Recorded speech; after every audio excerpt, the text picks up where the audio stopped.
Very warm welcome, everybody, here at the premises of the GIZ Representation in Brussels, and to everyone following via web stream to today's Capacity of Change event. Capacity of Change, C4C, is an event series on relevant topics of sustainable development. We at GIZ Brussels are frequently organizing together with selected partner institutions and organizations. This time we've been working with our colleagues from Sida, the Swedish International Development Cooperation Agency, and the European Commission, whom we both thank very much for the cooperation and the collaboration in preparation of this event, and hopefully of a very successful event. In general, the C4C event aims to enrich the public and professional debate in Brussels and beyond, hopefully, on how to respond adequately to a rapidly changing environment with growing complexity. Today, and as in all our C4C events, you can look forward, I hope, to very innovative approaches, challenging analysis, interesting publications, and hopefully very thought-provoking ideas. Our topic today is the right-based approach to EU development cooperation. I will not get into that, as the expert colleagues who are here will do that after my little introduction. I especially welcome my colleagues and guests from abroad, from the Philippines and Uganda, who are here to speak about their work on the field and in employing the RBA approach. We understand that the European Commission sees this approach as a key to deliver the 2030 agenda, to leave no one behind, regardless of ethnicity, gender, age, disability, region, sexual orientation, migration status, or any other status. Therefore, the Commission is currently making a significant effort to implement the RBA and its commitments in the European Consensus on Development. As practitioners, and in today's session, we're going to ask exactly what does RBA mean for implementation? What are the challenges in applying human rights principles of participation, non-discrimination, and accountability systematically throughout the project cycle? Our facilitator today is my colleague and friend, Dr. Mike FALKE, a knowledgeable expert on the topic. He's the head of the governance and human rights sections within GIZ sector and global development department in Bonn. I, unfortunately, will not be the whole time staying with you, but a lot of my colleagues are here. I wish you a very successful event and hopefully a great deliberation on this very important topic. So thank you very much. Mike?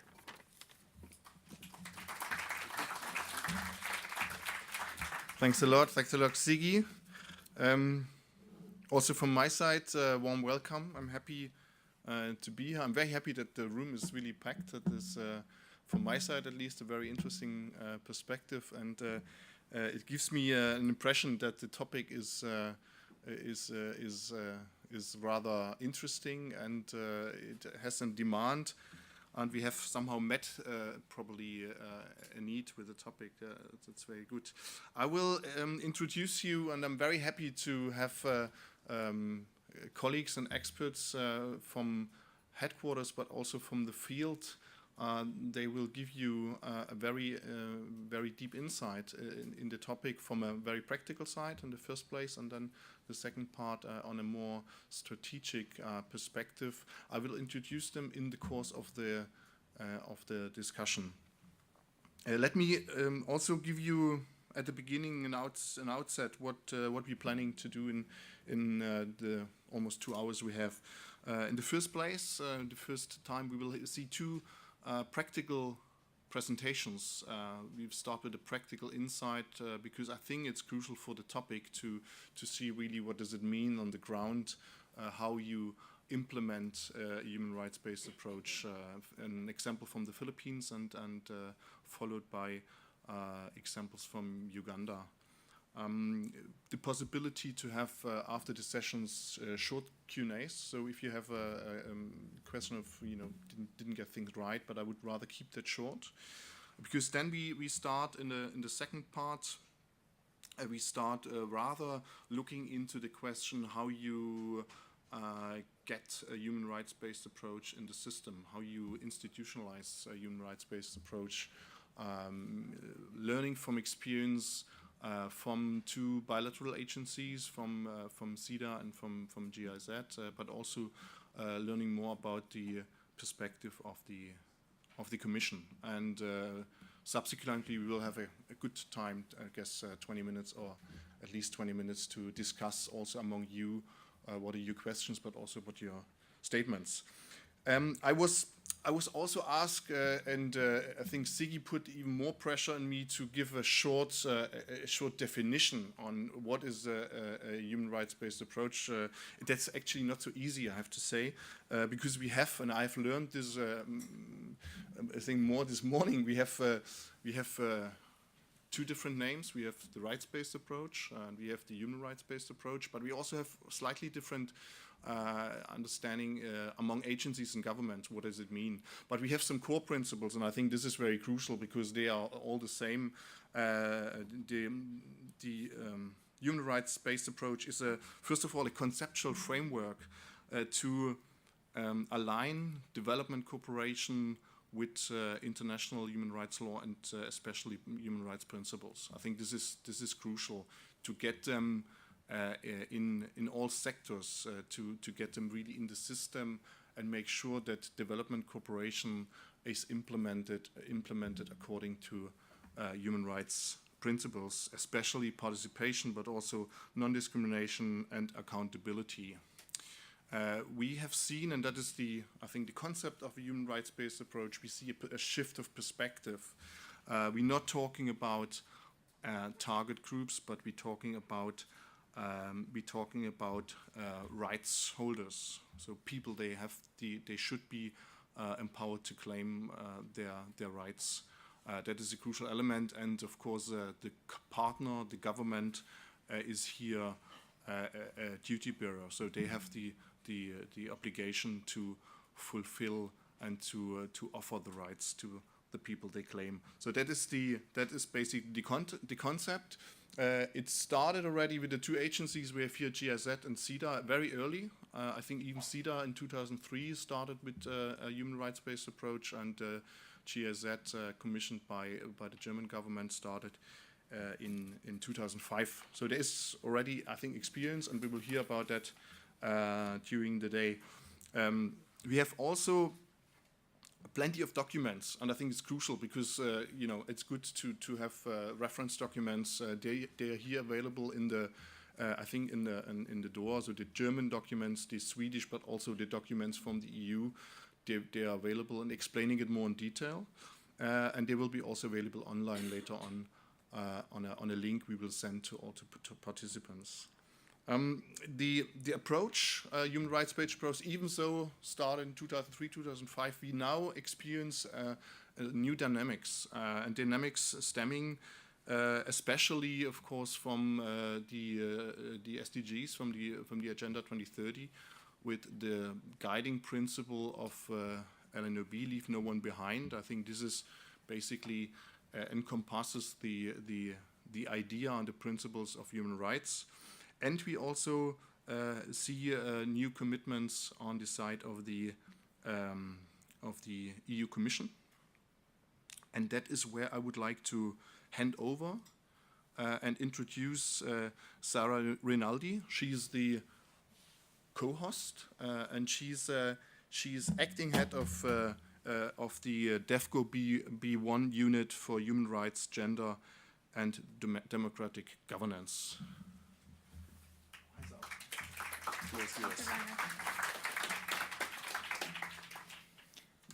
Thank you and welcome everybody.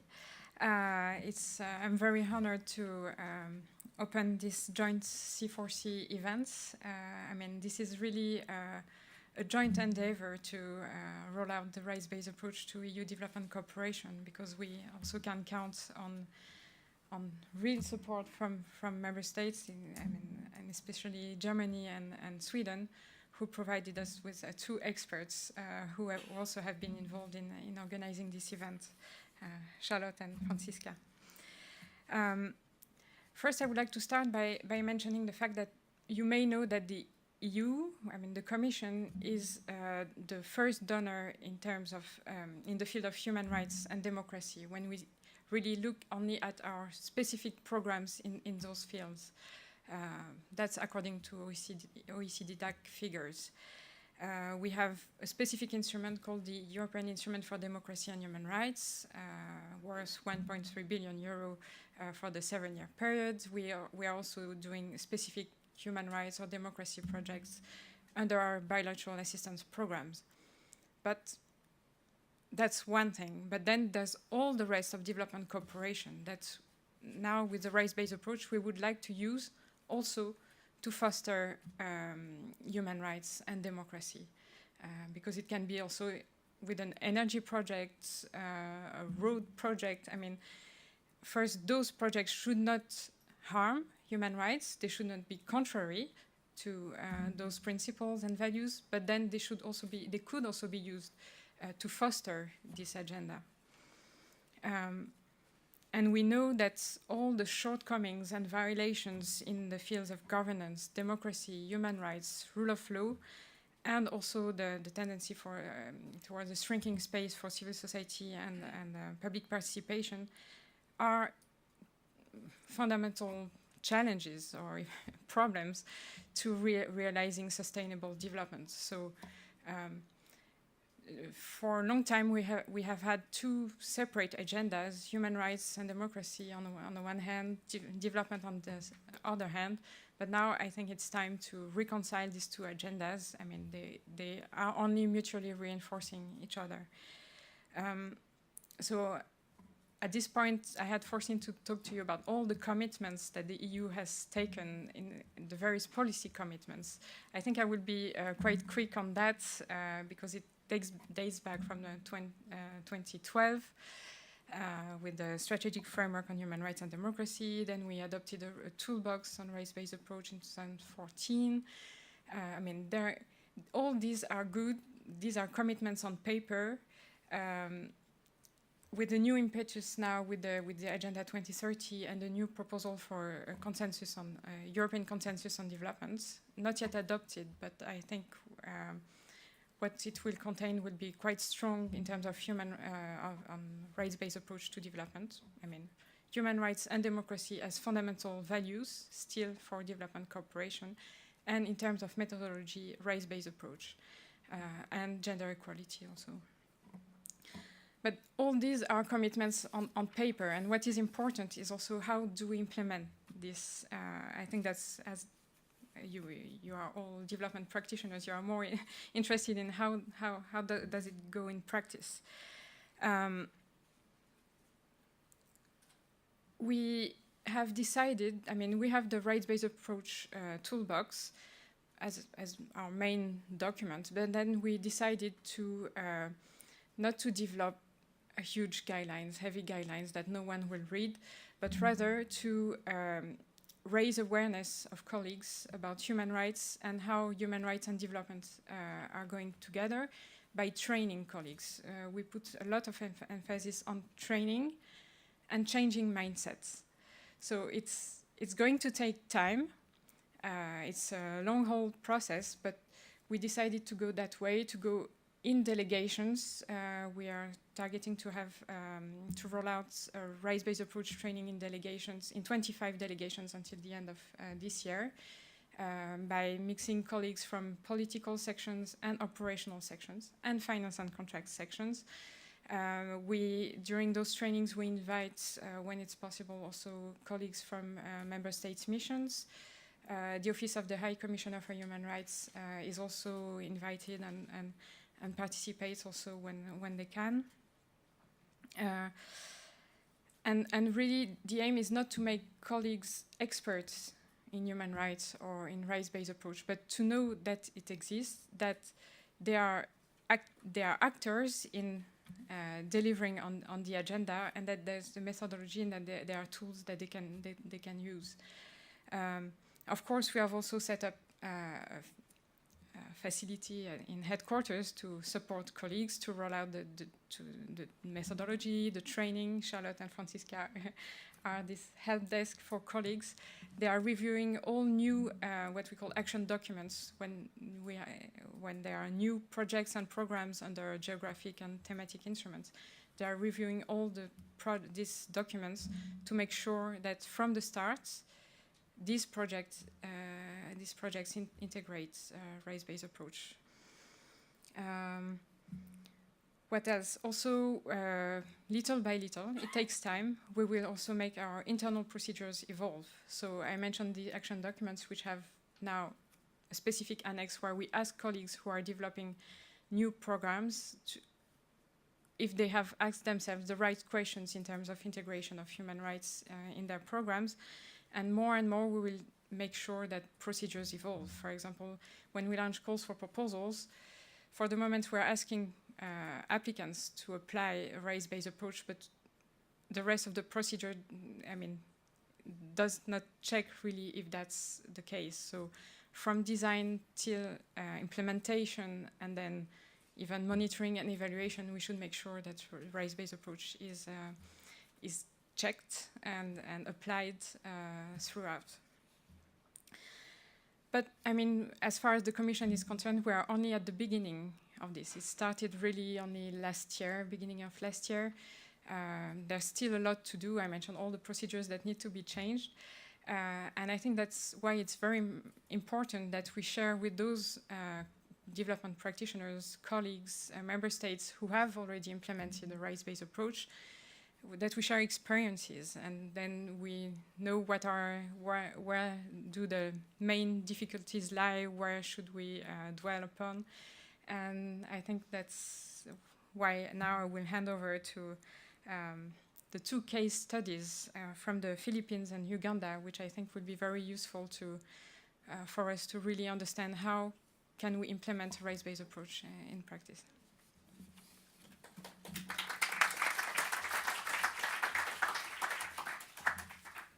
Thank you, Sarah. Yes, we do. First, going straight into practice, I think now it gets really practical and interesting with first experience from the Philippines, Peter HAUSCHNIK. Peter is heading a project which is called, and now you have to really read it, Conflict Sensitive Resource and Asset Management Program, COSERAM, which implemented by GIZ and commissioned by the German Federal Ministry of Economic Cooperation and Development, BMZ.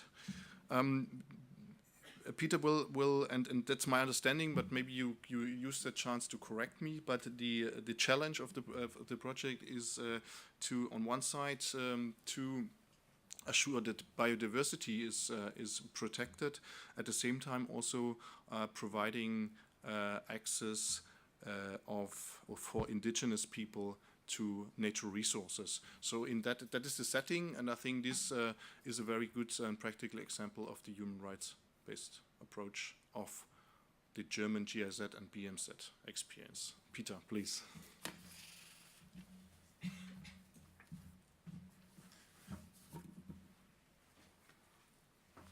Thank you, Mike, and I don't have to correct you. That is the approach of the COSERAM. And but first of all, thank you very much for the invitation actually to be here. It is not very often that one gets the chance to share the experience and maybe the challenges and also the lessons learned on the ground. And also in the previous round, I already noticed that sometimes the connection of what we do with what is actually put on paper, as Sarah was saying, in checklists and guidelines, find their ways together afterwards sometimes, not in before. And that is also the case in this project that I'm now presenting. The COSERAM, as in short, program started in 2011. And I am not mistaken if I say that when we started in 2011, we didn't start this program with the human rights-based approach in our minds. But it so happened that in the Philippines, the focal area of the cooperation of the German bilateral cooperation is peace and conflict transformation, and we are actually regionally focused on Mindanao. So this program in Mindanao and in the context of the Philippines is also dealing with the indigenous peoples. Now, it's very interesting, and here are a couple of facts of the Philippines about their approach towards the indigenous peoples and the indigenous people rights. As you might know eventually that the Philippines do have what they call the Indigenous Peoples' Rights Acts, actually since 1997, and is internationally known as a quite advanced approach to secure the rights of indigenous peoples, and they call it the 4 bundles of rights. And the 4 bundles of rights of the that are stipulated in the IPRA law is the rights to ancestral domains, the right to self-governance and empowerment, social justice, human rights, and cultural integrity. Now, where we come in as a program, as Mike mentioned already, is the dealing with natural resources and the access to land. So this is one of our main focus in the work. And with the law, it was not only stipulated the law, but there was also an organization, institution, governmental institution created, the National Commission on Indigenous People, or short NCIP. Now, this government agency is actually there to ensure the proper implementation of this law. And one of the major aspects is actually to secure the land rights of the indigenous peoples to their ancestral domain. Now, when you look into the figures, how many the Philippines have 110 million inhabitants. So how many of these are actually indigenous peoples? And we do really not know. There is an estimate, and this estimate says between 14 and 17 million, and that you can Google, and 110 ethno-linguistic groups. But the indigenous peoples themselves, last year in 2016, we were privy to an IP, Indigenous Peoples Summit. They actually talk themselves about 173 ethno-linguistic groups. So if you take this serious for the self-determination and self-description, what is or who is an indigenous person or people, then you have the variety of descriptions. And I learned, I'm not an anthropologist, so I learned, for example, that also amongst the indigenous peoples it's very highly discussed how to identify and or name themselves. For example, when we say tribe, some of them do not actually consider themselves as tribes. So there's the first topic and problem also of implementing what IPRA says. How do you do how do you follow that of self-determination if you yourself or us, as for example, development cooperation, don't really know how to address the people, where they are, and how they actually identify themselves. Now, in that law, in the IPRA law, there is also a determination that all programs and projects, and all the activities within ancestral domains do need the consent of the people living there. And this is internationally known as the Free Prior Informed Consent, or FPIC.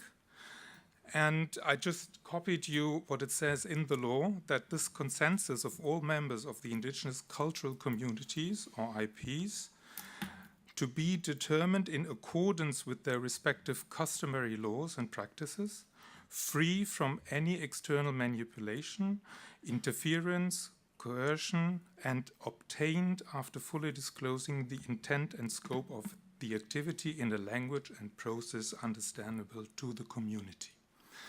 Now, there is quite a challenge.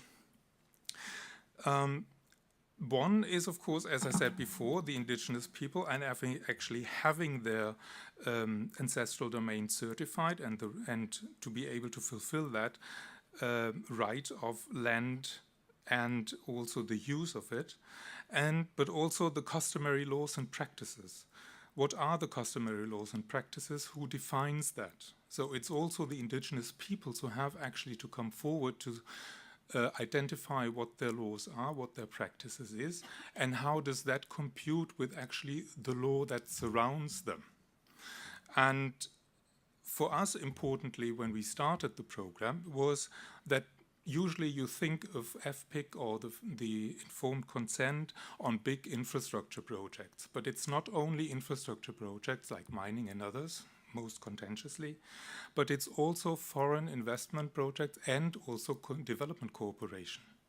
So we faced also the fact that if we wanted to work with indigenous peoples to assure their right of resource management in their ancestral domain, we also would need to do a free prior informed consent. So the law stipulates that, and there are some guidelines, but the guidelines leave lots of room for interpretation how actually to implement them.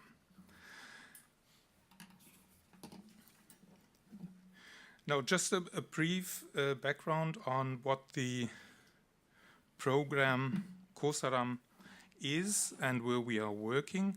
As I said, we are regionally focused on Mindanao, and there again on the eastern part of Mindanao. So most of you probably would have heard when national news talk about Mindanao, it's basically about the Bangsamoro or the Moro and Muslim part of Mindanao. But there is the eastern part of Mindanao, which is dominated, or where it's a hotspot more or less of the National People Liberation Army, so one of the last communist insurgencies. And this is where we are focused. And this is also where we have lots of ancestral domain claims, and we also have large-scale investment. And that is why this program, COSERAM, was actually launched there. And one of the main aspects that we want to do is, or that we are doing, is actually to work in these conflict-affected areas. And when we say conflict-affected area, that means also conflict with the government and NPA. And to include marginalized peoples, especially the IP community, in the decision-making process. And decision-making process on how to use their land, how to manage it, and how also to benefit from the proceeds of that land. Now, just the figure, this program implemented by GIZ is up to 12.5 million euros. It will be ending by December next year. And it is actually a variety of state agencies that are working within the program.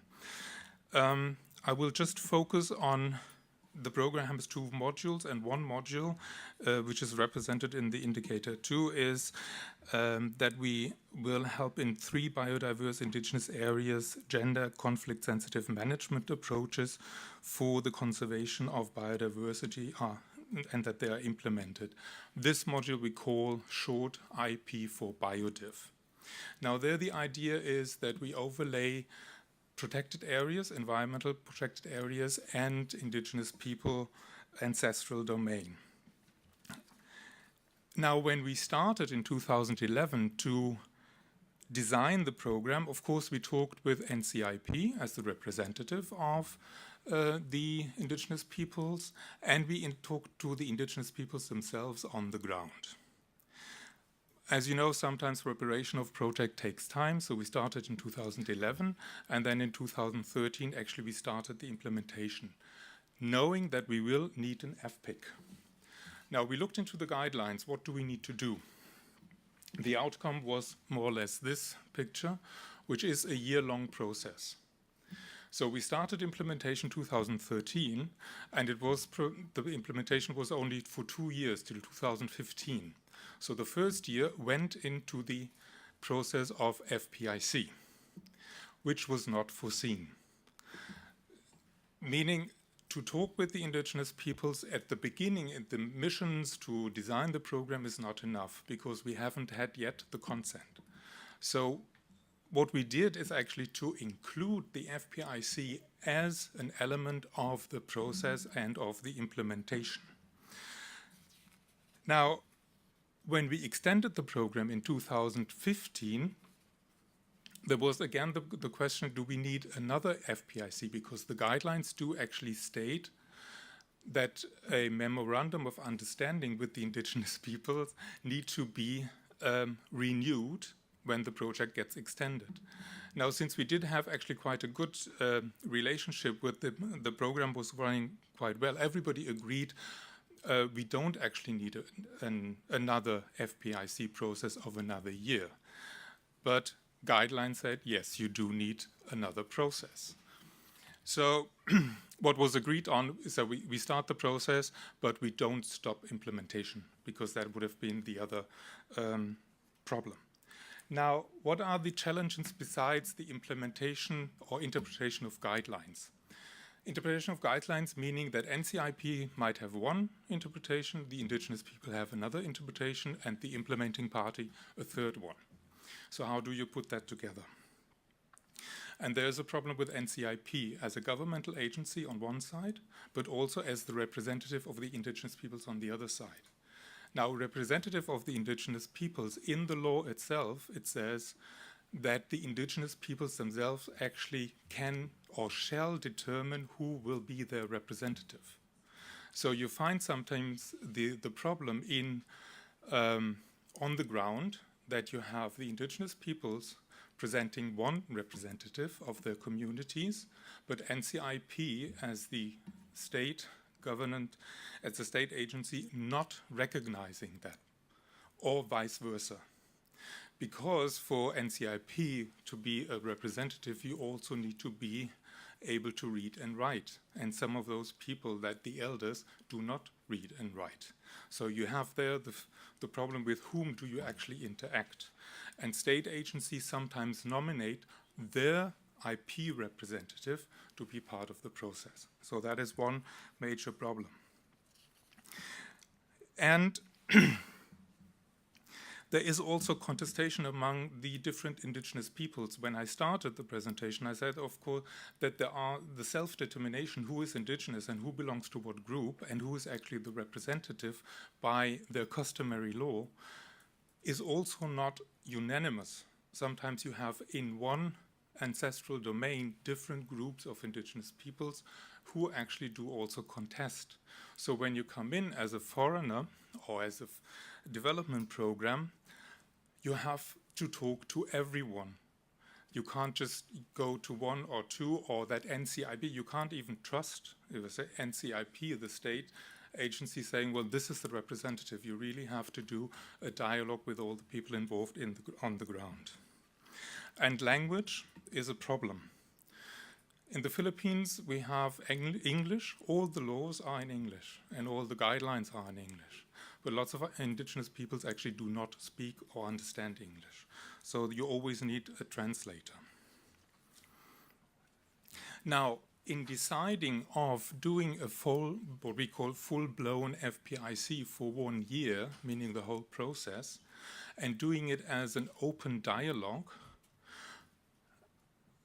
as a disadvantage, you would say, well, we didn't plan for this in the project implementation. So if you do this, if you make this into the program implementation itself, what you do gain is trust with the people, that they understand what is the program and the process actually about, and what can they get out of the program.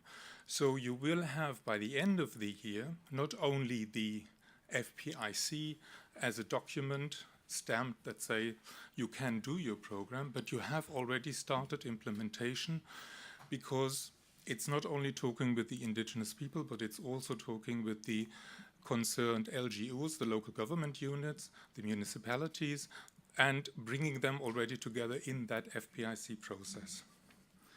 So the ownership of the program will be different by our, what we call, beneficiaries. And we have started already in improving the cooperation between the IP communities and also the involved governmental agencies. Now, out of this process, of course, as a corporation, we also had recommendations on how to enhance the existing guidelines, to limit the space of interpretation of how to implement them. And now, 10 years after IPRA, so IPRA was installed in 1997, now it's 10 years, us and NCIP are actually working on the enhancement of the whole set of guidelines, not only the FPIC guidelines. And I'm happy to say that this is not only with German development cooperation funds, but mostly with the funds of NCIP, meaning the Philippine institution themselves. Now, as lessons learned, for us as a development cooperation, we have a dilemma sometimes of project implementation, because project implementation is usually short and it should produce impact.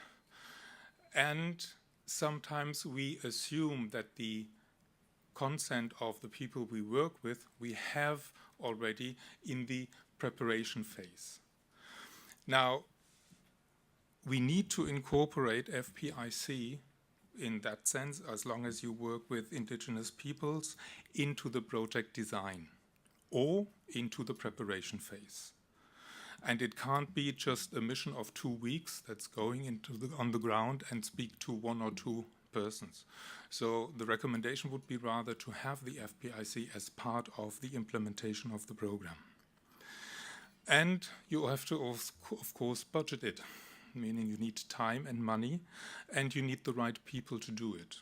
As I said, there are language barriers, there are remote areas, so you need to find the right people to be the translators, not only in the sense of translating language, but also translating concepts to the indigenous peoples. And sometimes we do see that some programs, projects, just view the FPIC as a permission, another permission to do a program. So doing a checklist.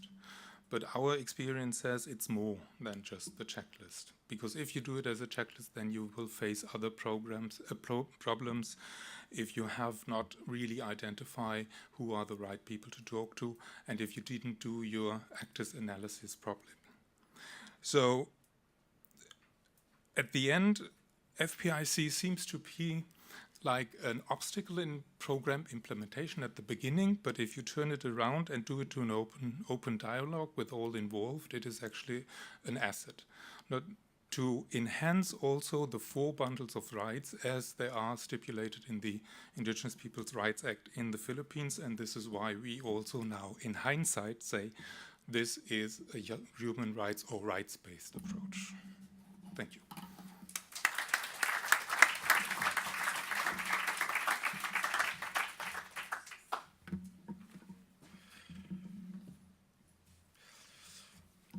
I have to get stricter with the time, but it's so interesting, so it's really hard to cut it. That's why I'm switching now straight to, without losing time, to Maureen Navera from Kampala, Uganda, a senior governance advisor at the Swedish Embassy, and she will give us a little insight in what's going on the side of the Swedish Embassy in Uganda in a livelihood project, with also, I guess, some experience from governance and from the health sector, some insights. I'm very curious. Please, the floor is yours.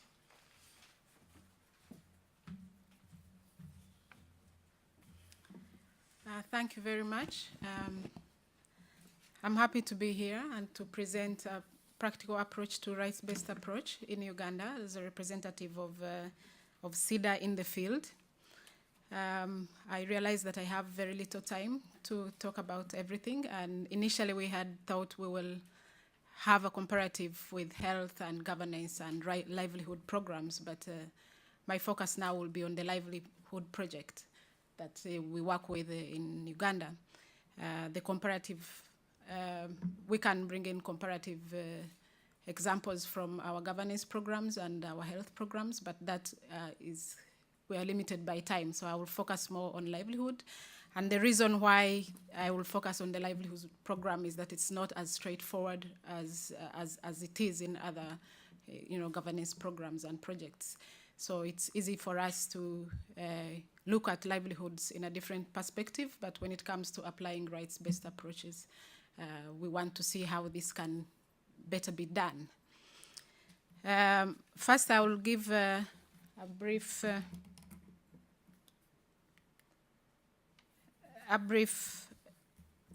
on how our approaches work. Of relevance to note is that Sida does not implement programs directly. We work with partners, and sometimes those partners also have to work with other partners. So it's a whole chain of partnerships that we work with. Our role for us is to ensure that our partners implement programs or their projects with a strong focus of rights-based approach. And we ensure that this process, during the process of engaging with our partners and working, developing the projects and programs for our partners, we ensure that the rights-based approach is integrated. Our approach is basically to ensure that our programs and projects through the partnerships we have strengthen rights holders to know their rights and responsibilities and be able to demand accountability. And also to capacitate and strengthen duty bearers in that process. And we work with linking the dialogue processes that we have with the action on how rights are integrated in our programming.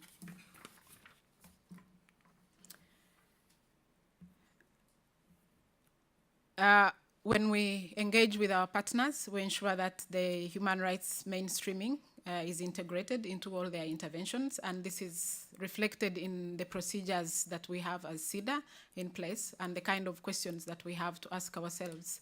How is this project looking at right holders? How are the duty bearers looking at this program? How are we going to engage with duty bearers? How are we going to engage with right holders? Is there enough have we done enough groundwork to ensure that the principles of rights-based approach are easily integrated? And we look at, we ensure that the programs are rooted in, participation, non-discrimination, and accountability, all the 4 principles. And that we look at the capacities of our partners.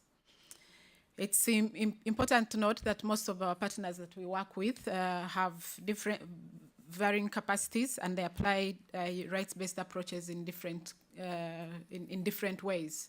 So it's not as straightforward as it can be to work with different partners. We have to look at how their capacities to integrate rights-based approach, but also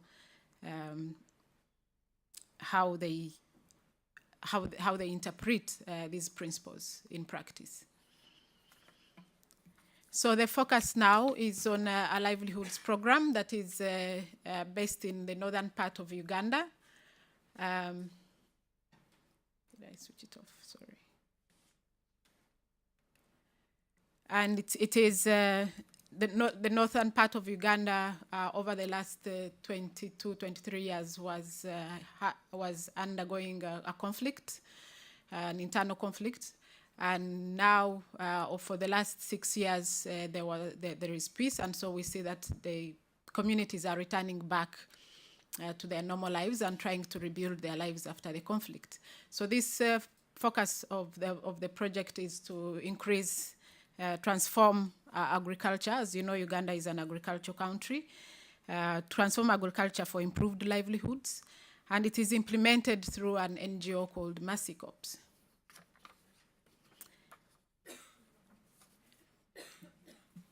The objectives of the project is to improve production and productivity of targeted communities for female and male smallholder farmers, and to improve performance of the key commodity markets in targeted areas.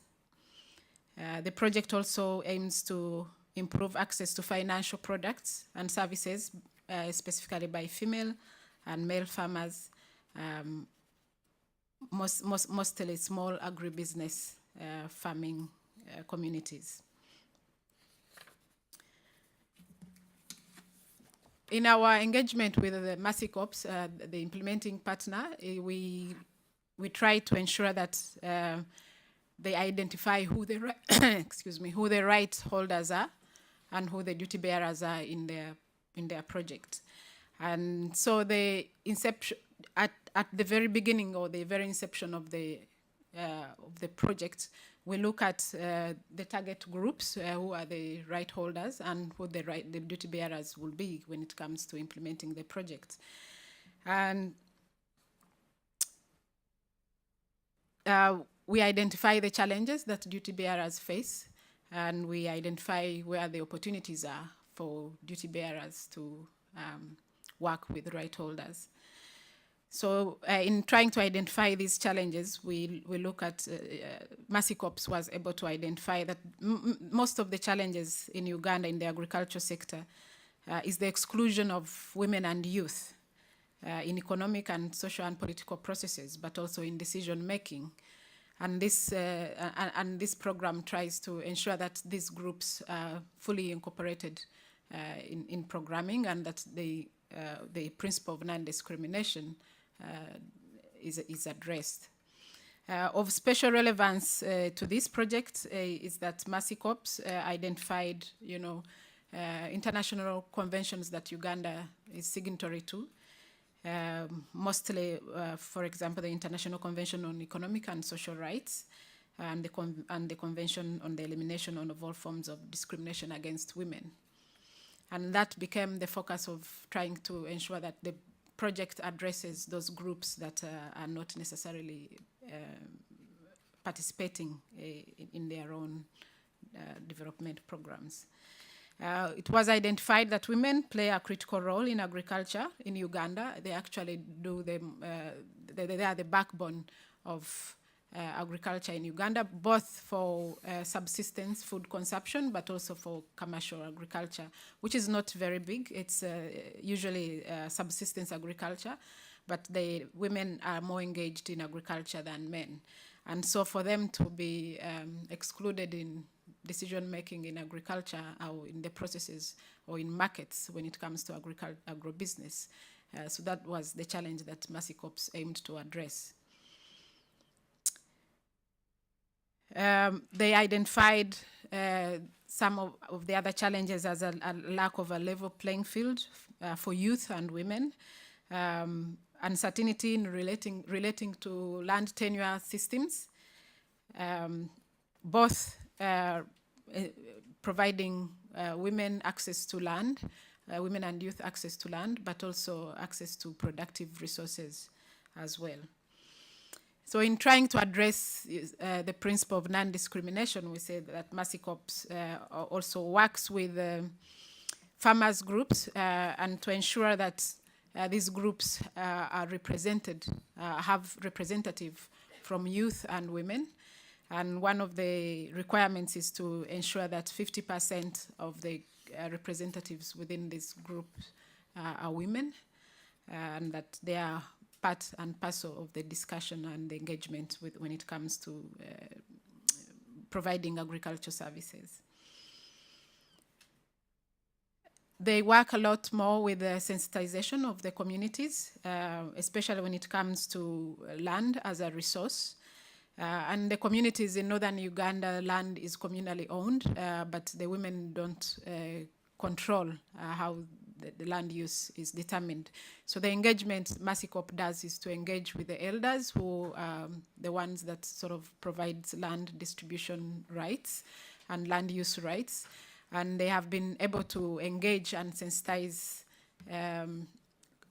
clan leaders on the value of engaging women and youth, and being able to provide them with incentives to ensure that the women have access to land. They partner with a program from Food and Agriculture Organization, which tries to formalize land ownership and providing certificate of ownership to communities, and here women and youth are specifically targeted. They also ensure that they train women and youth on skills and principles of farming as a family business, where we find that they can be able to earn more from their farming rather than I had a quotation from one woman who said now her life has changed because before, when she would produce her products and sell them, the money would go, the man would take the money and and not necessarily use it for the family use. And so now she's been able to take her children to school. She has improved her family income because the men now have been sensitized to allow women to benefit from their agriculture businesses. There are a lot of barriers concerning, non-discrimination and participation. And as I mentioned, the program tries to engage youth a lot more, as you can see from the picture. These are youth groups being trained on how they can enhance opportunities for their employment. And, to take note of this, that the youth in northern Uganda have not had opportunities to go to have education because of the war. And a majority of them were formerly abducted children that returned back home with no skills, no education. And so the focus is to ensure that they obtain, skills, and the easiest source of opportunities that they could enhance their livelihoods is through agriculture. And so the training focuses on youth and women to ensure that they participate in productive work that would improve their livelihoods.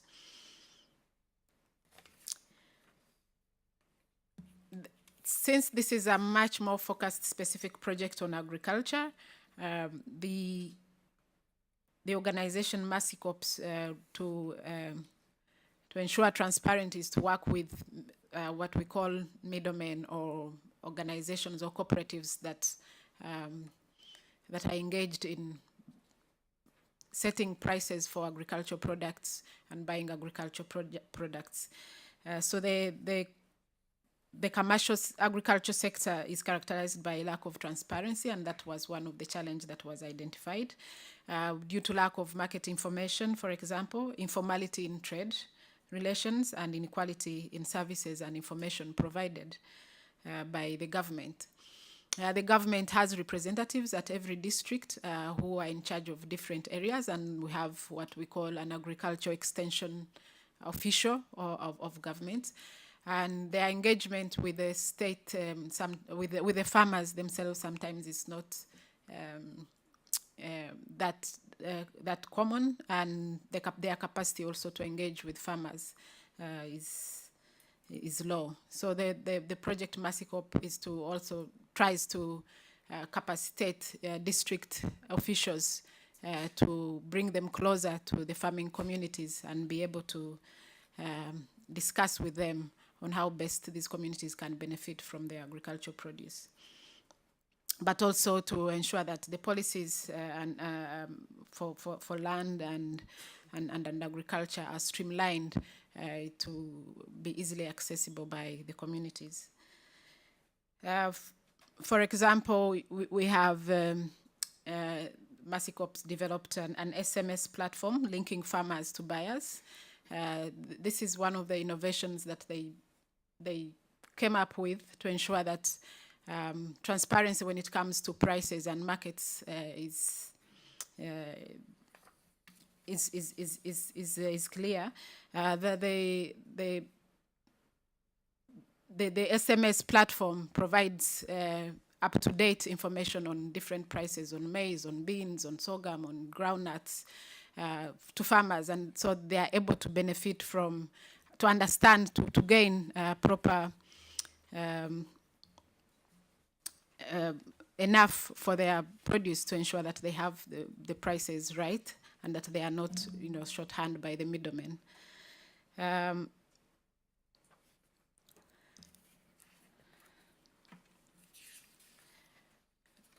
For the lack of time, one of the challenges we face, of course, is in the agriculture sector is accountability. and engagement with the especially district officials when it comes to agriculture extension services has been difficult. And the implementation of these extension services has not fully benefited the communities. And so MASICOPS tries to ensure that the district officials who provide extension services are accountable. We have examples of distribution of seeds not being according to needs of the communities, but distribution of farm implements not being able to service the requirements of the communities. So MASICOPS engaged with the government agriculture extension service providers, which we call NADS, which is a National Agricultural Advisory Center, that provides extension services to the communities. The challenges we face, I will skip one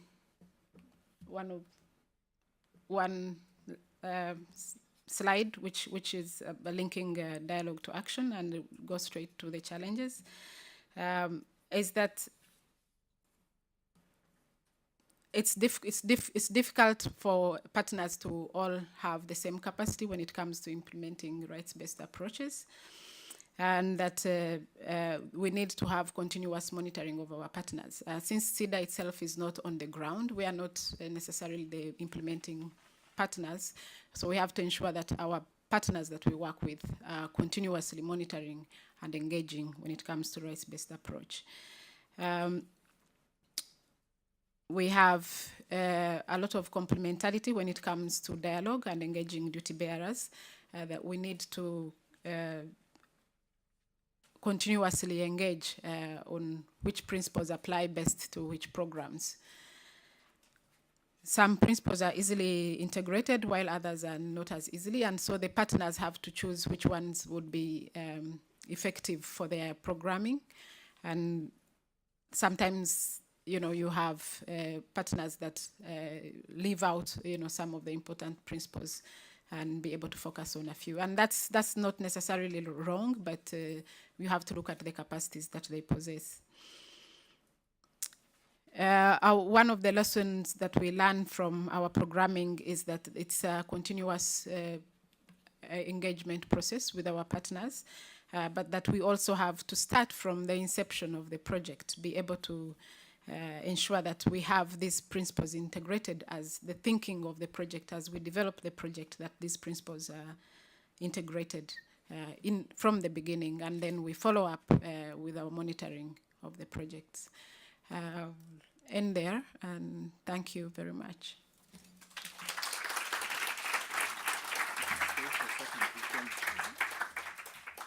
Thanks a lot, Maureen. We have now, since you should rather stay with me for a sec.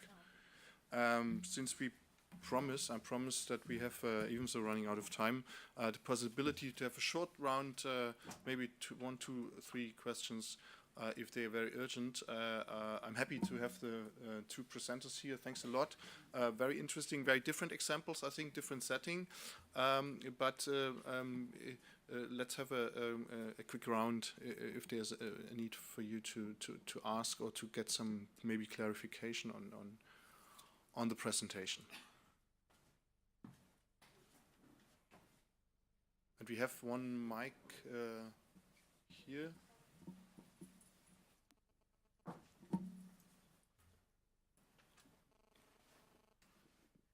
Hello. First of all, thank you to all the speakers. My name is Ariane. I'm working for CBM, International Organization for Working for the Rights of Persons with Disabilities.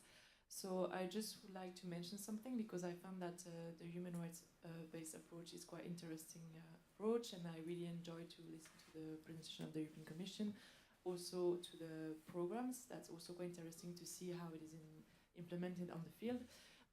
My only point would be what's happening in between, because how are you reaching all the most vulnerable groups? Because it has been mentioned in both presentations, but for example, women and youth with disabilities are even facing more discrimination, and same for indigenous persons with disability.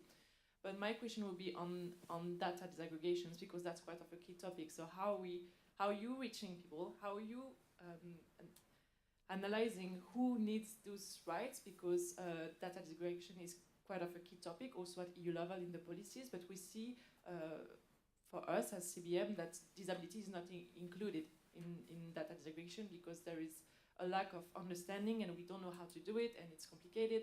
But so I just would like to see how you making the link between the policy, the people you want to reach, and how you using those data. Thank you. And thanks a lot. And shall we also take the second question right now? There was just behind you, there's another one. Hello, my name is Natalie Dijkman. I work for Hague Institute for Innovation of Law. Thank you so much for your presentations. It was really interesting. Particular excellent points made by Maureen on the Swedish project.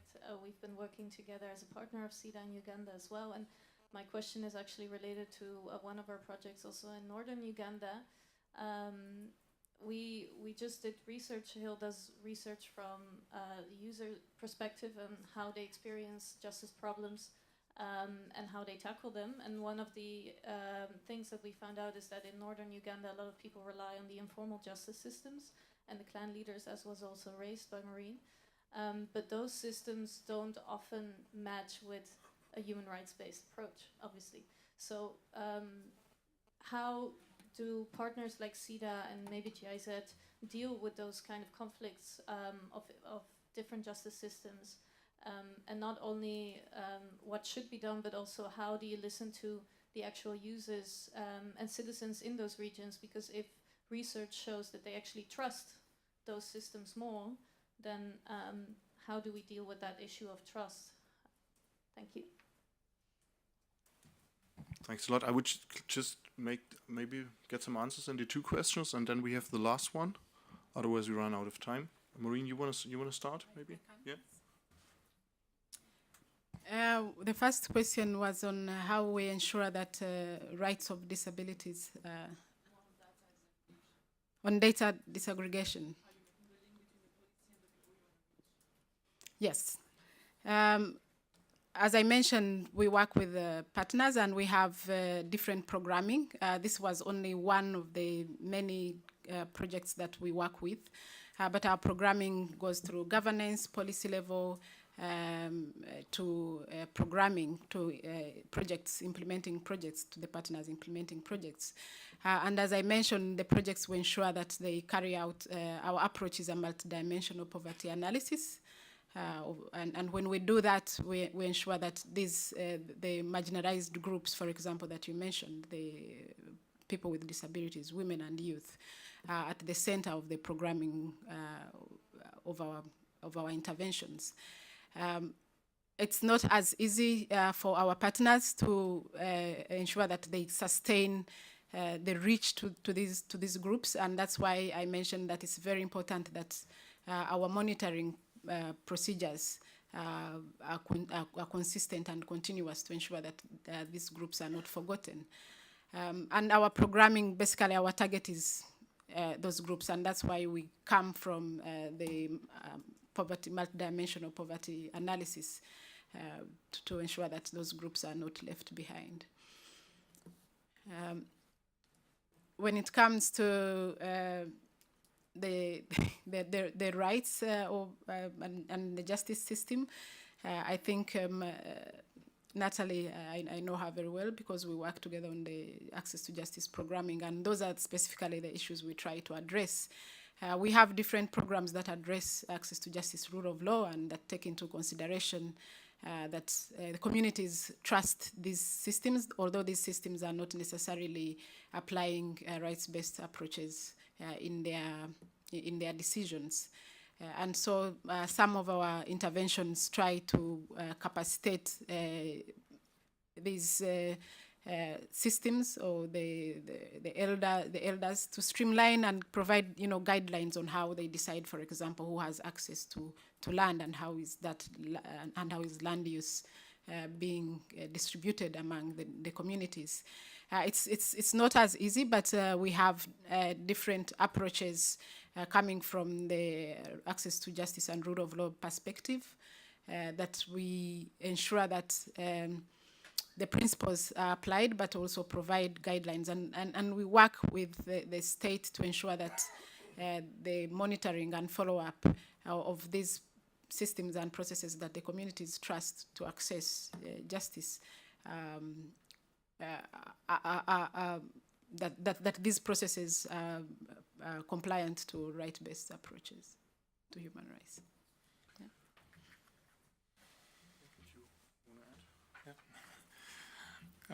Just briefly on the data and how to link it. It is a good question and it's not easy to answer. I would, because you could tend up with, for example, attention sheets with lots of boxes to tick.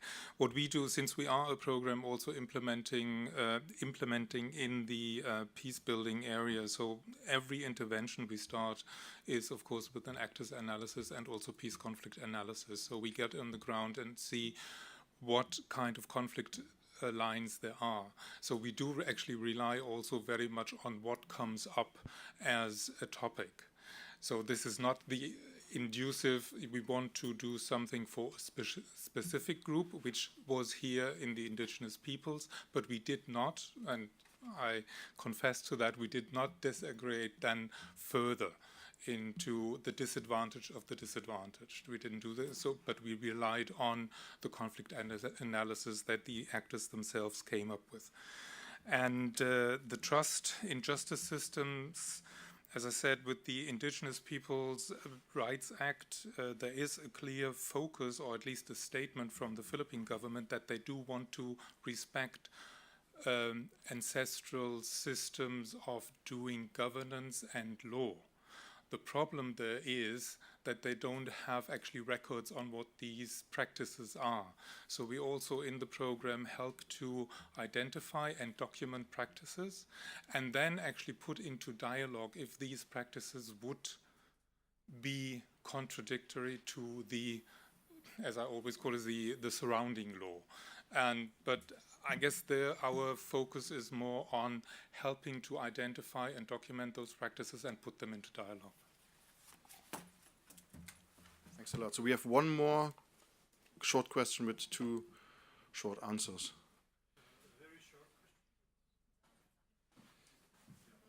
My name is Hans Joppen. I work at the Belgian Ministry of Foreign Affairs, the section of Development Cooperation. And about the Swedish project, you talked about working with farmer groups and so female and male representation. 50% of the groups you said are women. But what about how do you ensure that these women who are in the groups, that they can really have an impact? Because you can have just a formal representation without really impact at all. Because if you have a group, sometimes a couple of people decide and the rest are just there. But then you have like a formal representation of 50% women. So how you ensure that these groups have, that women represented in these groups have an impact?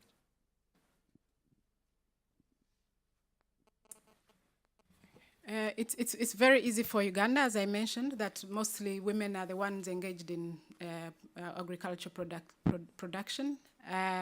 Although the challenge of exclusion of women was on decision making and how they profit from agriculture. So the project tries to ensure that there is representation when it comes to decision making, to how women engage when it comes to managing their agricultural productivity. To ensure that they actually gain out of their efforts in agriculture, the Massicops project tries to form, strong associations where women, even if they are represented, but they also have a voice and they have decision-making powers. And for agriculture, it's not as difficult because they are already engaged. I think the challenge was on how they assert themselves and how they ensure that they gain from their efforts when it comes to agriculture. It's also how they control the incomes that come from agriculture. And so we engage with both the clan leaders and the men to sensitize them about, the benefits and the profits that come when women are given decision-making powers over the incomes that they generate from their productivity. Thanks a lot.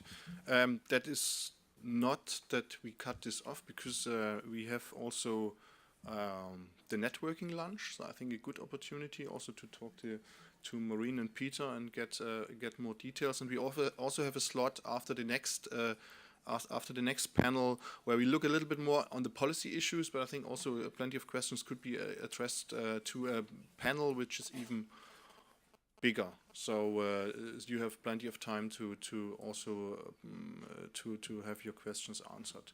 Thanks a lot, two of you, and we reorganizing now a little bit the space, and I would use this also to introduce two more panelists. I'm very happy to welcome Brigitta Weiber.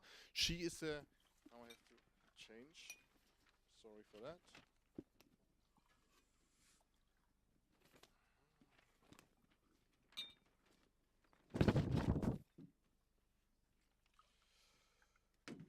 Senior Policy Specialist in Human Rights and Democracy at Sida headquarters in Stockholm. Welcome, Brigitta. Please come and join us, join me. And also Silke Hattendorf.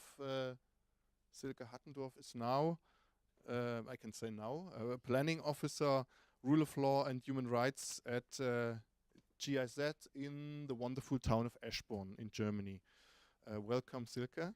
And I also would like to have Maureen and Peter and, of course, Sarah at the panel, at the round table.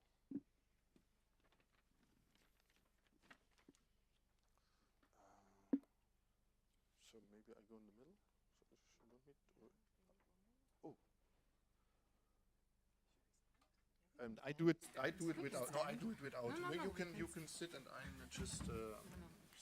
That's fine. Can move around. Is this okay?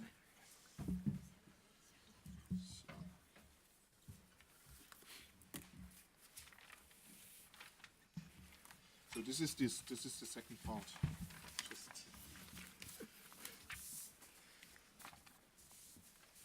We would like now to change a little bit the perspective. We're still talking about the rights-based or human rights-based approach, but more from a perspective of the actually development agencies.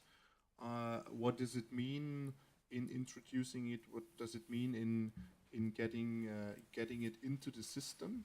Really institutionalizing it. What are the experiences? What are the different ways? I think this is crucial for us. What does a development agenda grounded in human rights standards and principles imply for development cooperation? I think the big question. What are the challenges? What are the results? What is the setting necessary to really achieve that? Also looking back at the experiences made in the last decade with the different institutions here on the table. What does the RBE change? What is different now? And finally, also looking into more the perspective of the EU. Are European and member state agencies equipped for the change? What do we need? And of course, when we talk about different actors, especially on a country level, do we need on a country, but also on a headquarter level, do we need another mechanism for coordination? Because we're doing almost the same, but then not exactly. So these are all questions we would like to shed a bit light on. And I would like to start with Brigitta from Sida headquarters. You and also Sida, I think, have been working on the human rights-based approach for a long time, and Sida in particular has been also very proactive in introducing the human rights perspective in the Agenda 2030. And I think this is a very important step forward. What has the shift to the rights-based approach implied for Sida, and what has it changed in the practical work? I'll use this. Thank you. Yeah, that's a big question, of course. And I think you need to respond to this question at two levels. First, at the level of Sida as an institution, and then, of course, at the level of partners where real change happens. But what a rights-based approach implies, and what it has done to Sida, what it has changed at Sida, is that I would say that it's now an institutionalized approach at Sida. So first of all, institutionalized at government policy and strategy level, and you need consistency there, of course, even if we know that there is a change in government and policy. So we've been lucky to have a consistency in having that as a priority over the years. But for Sida, which is called an implementing agency, although we do not implement ourselves, it's institutionalized in a different way. It's institutionalized as a practical approach and a methodology. It's a part and parcel of our internal systems and procedures. It's also part of our contextual multidimensional poverty analysis. What's especially important to underline is that it's part of the system which we use when we appraise financial support to partners. So it's part of that system, but it's also part of the quality assurance linked to that system. It's also a part of our guidelines and methodological materials, as well as our training. It's part of, or partly part of, our follow-up that Maureen also talked about, the monitoring. But there's room for improvement. It's not systematized the way we follow up on RBM, or human rights-based approach. I would say that the level of competence at Sida is okay, but deep knowledge varies. So it depends on where you want to be at, of course. It's now these days part of the contextual and poverty and multidimensional poverty analysis, which for Sida, poverty is not just lack of material resources, but also lack of security, lack of choice and opportunity, lack of power and voice, and human rights. So unless you have, I think there's an agreement in the agency that unless you have a fair understanding of the human rights situation, who the rights holders are, the duty bearers are, and why, their situation, and also state obligations and complaint mechanisms and accountability mechanisms. Unless you have that, you have a problem selecting and engaging with the right partners and in the right way with partners. So all that, I would say, is quite institutionalized at Sida. Thanks a lot. I would just passing on the microphone to Silke at GIZ. Does that sound familiar to you? And what are the GIZ started actually 2 years later. So what are there similar experiences made? And a little bit more specifically, GIZ introduced, I think recently, something what we call safeguards that might be interesting for us to hear and to learn. And also the question of capacity building or training of staff. I think there's some substantive experience made in GIZ you would like to inform us about. Thank you, Mike, and thanks to the hosts for having me here today. Many things that Birgitta just presented do sound familiar. Just to give you a brief sort of background on the framework, GIZ is an implementing organization. The framework of our work when it comes to implementing projects by the German Federal Ministry for Economic Cooperation and Development is the 2011 Binding Human Rights Strategy. The BMZ introduced the human rights-based approach much before that in 2004, but it started with pioneer or pilot countries and was put into a legally binding strategy in 2011. And then another very important document followed suit that sets out the various thematic priority areas of German development policy and the pertinent potential or possible human rights risks, so negative impacts in these areas, and what approaches to take to avoid or mitigate those risks. Because the human rights-based approach, this has been mentioned before. On the one hand, it wants to strengthen the realization of human rights, but on the other, what's a very important focus is that it wants to avoid unintended negative impacts on human rights. So an analysis before a project is implemented is very much needed and necessary to analyze the context in which a project is operating, and then to make sure that your project is designed in a context and human rights sensitive way. And even if it operates in a context that is conducive to human rights, to make sure that your project adheres to human rights standards and principles. So we've got our policy guiding framework, which I think is the very first step if you wanted to introduce human rights-based approach to development cooperation. And then you need, as the second step, the translation into internal operational guidelines. So that in GIZ, that has already happened. So we've been through that stage. All internal regulations regarding project planning reference human rights. What we really need, where we do have space for improvement, is the monitoring evaluation phase. I think Birgitta also mentioned this, that there's definitely, this is where we have to go next to work on monitoring evaluation phases. And then of course you need capacity development, same with GIZ, to bring across the notion of the human rights-based approach. Initially, Mike presented this shift in perspective on duty bearers and rights holders. This is absolutely crucial. I think if you really bring across this notion, I find it personally absolutely fascinating and empowering to really understand this notion that you're talking about rights holders and duty bearers.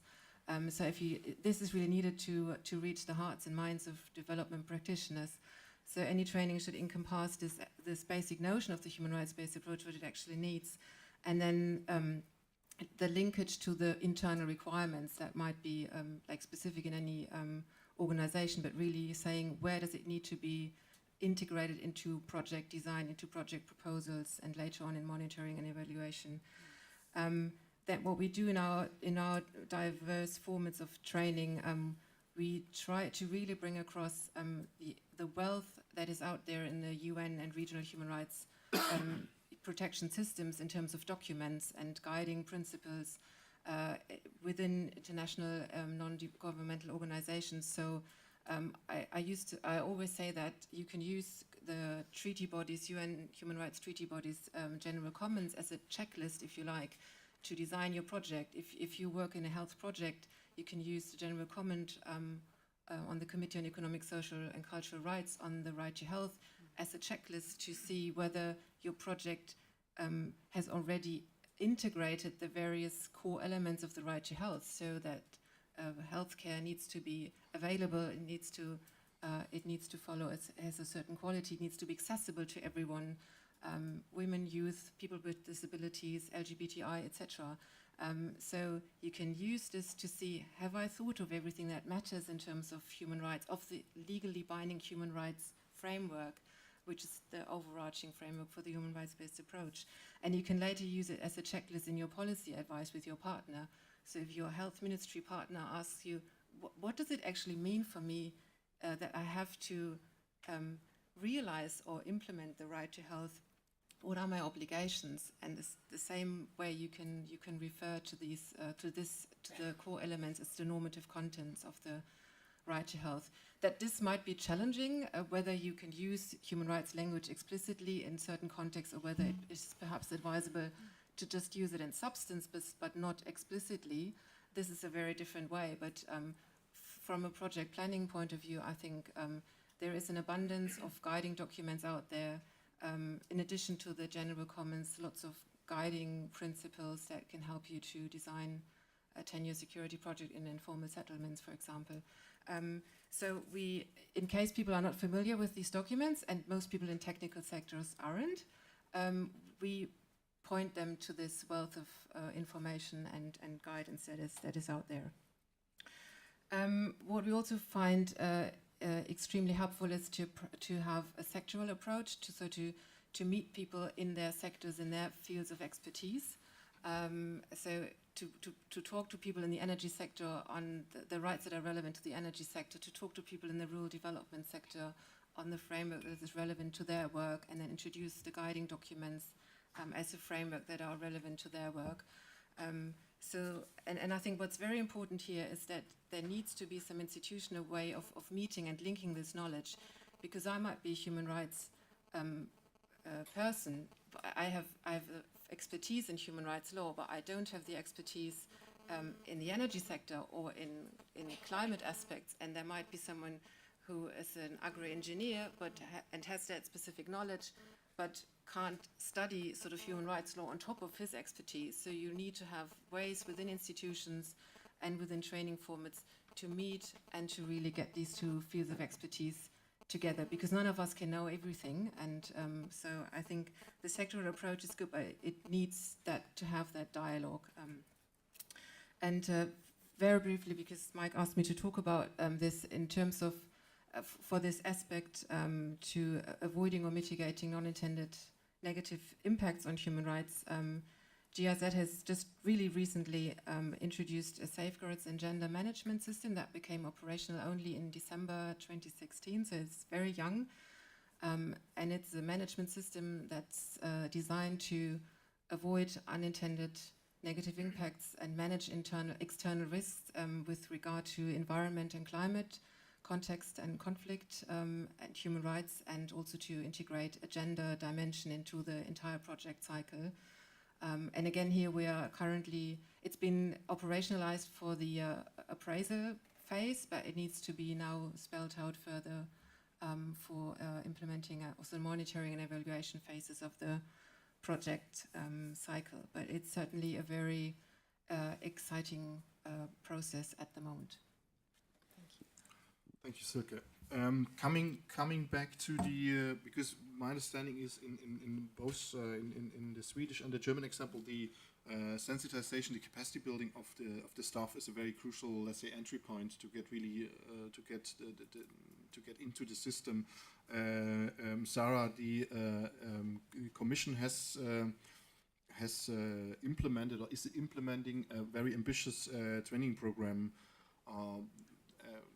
Probably according to that same problem or the same challenge. My question would be, what has been so far the feedback from the delegations, because it was implemented in various delegations, and what does it mean for the staff at the delegation? Well, thank you. I think yeah, I was very positively surprised by the feedback we got from colleagues in delegations and also in headquarters, because we also started this year to implement the training in headquarters. I mean, I would have thought that the two agendas, human rights and development, would have been more antagonistic in the mentalities, I would say, of colleagues who are more development practitioners. But it is not. Actually, they are extremely interested.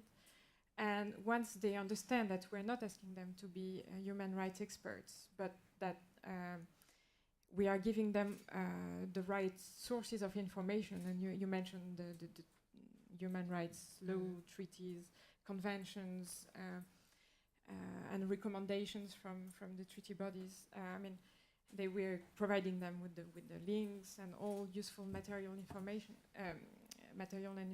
I think once they realize that actually they are working also on rights. I mean, we have colleagues who are experts in the field of water and sanitation, energy, etc. But when they understand that in their daily work, they are working on access to energy, access to water, and they realize that this is a right.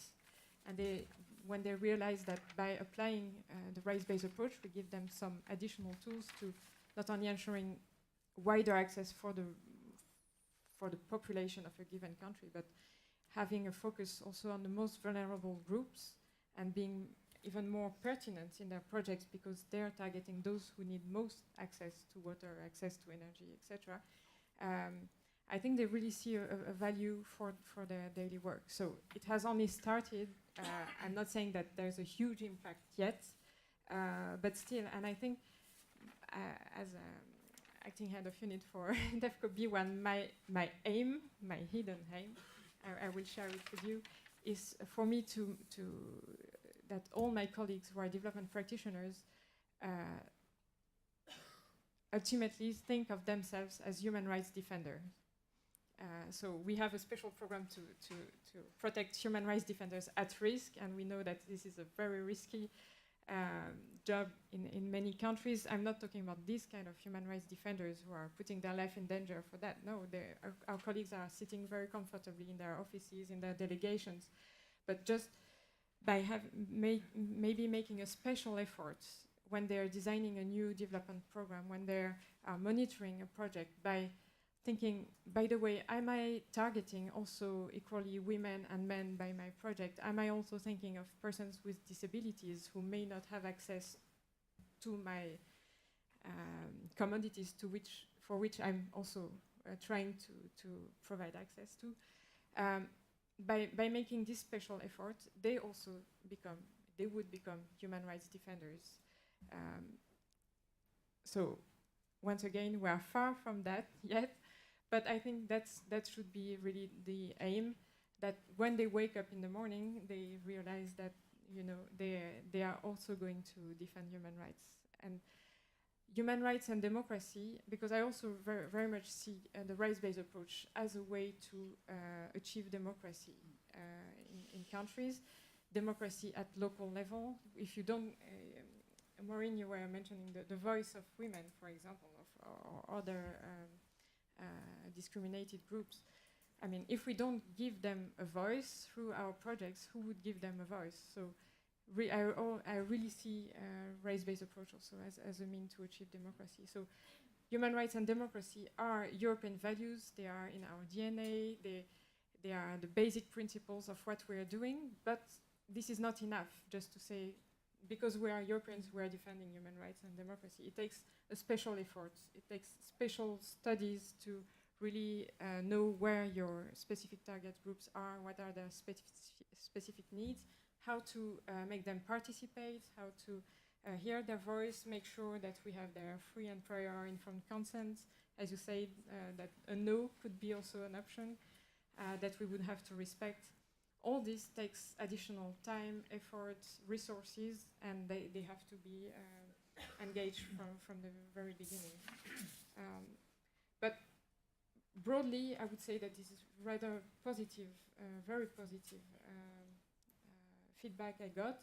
And this leads me also to think that we would also need to offer more general human rights training to colleagues. So we have now the rights-based approach training, but I just realized that maybe also colleagues would need, and they are in demand of receiving also more general human rights training, because they realize that they don't know. So we would also train them on that specifically. Thanks a lot. I would like to have a specific look into the countries we are increasingly, development cooperation is increasingly implemented in frequently in fragile contexts, in instability, in crisis, post-crisis scenarios. The question would be, Peter, maybe a good question for you. Is there a specific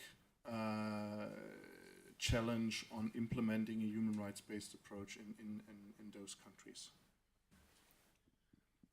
Thank you, and yes, especially when you look to the Philippines. I think I don't have to mention our current president in the Philippines and his policies. That is widely known, but I was listening now about the capacity building, and I would consider myself as being a possible recipient of this capacity building. And for example, I get a question, no, not a question, actually a critical comment, and you said this also with human rights. And one of my colleagues, Philippine colleagues, said, well, human rights approach is a Western concept. And then I said, okay, so what is the Asian concept of human rights? And he promised me to develop a paper, a discussion paper, he's a lawyer, on that. I haven't received it yet. And I'm still looking forward for that answer. So this is sometimes on the ground when you say, well, you know, human rights, and you said it too, well, if you now in the Philippines mention human rights, it is not a positive thing, or it is getting towards the dangerous area. So if you then skip the human rights and just say rights-based approach, you might have more doors open. But then again, it is the question of, is it a Western approach or not? Or how do you combine it? And unfortunately, I learned that Asia is actually one of those areas where this is very much contested. And that would be very helpful for us to have an answer for that. Thanks a lot. Since we are several agencies here have several agencies on the table, on the panel, and we're discussing new European consensus on development, which also includes a rights-based approach, which is somehow foreseen for member states and the EU. The question is also, do we need a different mechanism of coordination in the countries?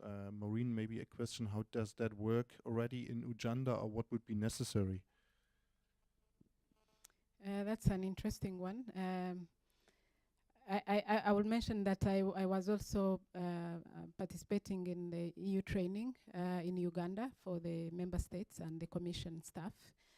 And what struck me coming from the Sida perspective, even if I've been engaging a lot more with my EU colleagues and different agencies on different programs, what struck me was how we all differently interpret how human rights or rights-based approaches are integrated into our programming, and how we differently have different capacities within the different agencies, but also our interpretation and our level of understanding on how deep we have to go to integrate rights-based approach in our programs. It's easy for me working in Uganda for Sida, because it is the a rights-based perspective is for us is the foundation. It's the cornerstone of our work. And so when I interacted with colleagues who I knew, economists from different agencies, environmentalists who are working with different agencies, people working with infrastructure programs from member states, and their understanding of rights-based approach was that, you know, that's for you, Maureen, who are working in governance and human rights. For us, how do I apply rights-based approach when I need to have a road constructed? And so we had a very intense engagement on how best they can, you know, think when it comes to programming for this kind of projects, and how they can think from a human rights perspective. Even if we work a lot more in different programs, coordinated programs, you still see that we all emphasize different aspects of a rights-based approach. And that I think we still have a long way to go to sort of both harmonize our levels of understanding, but also have a much more strong coordinated approach to rights-based to rights-based programming. Our processes are different, and that also provides a challenge for different agencies. While, as Birgitta mentioned, Sida has institutionalized this. In some of the agencies, it's not as strongly institutionalized as it should be. And so when it comes to questions that we need to ask in the inception of our programming, when it comes to follow-up, we find that we have different depth when it comes to how we institutionalize rights-based approaches.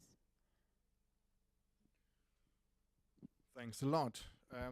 We are coming to the end. I would still use the opportunity as promised. If there are any short questions and comments, we probably have 5 minutes more, I guess. Then we would need one microphone.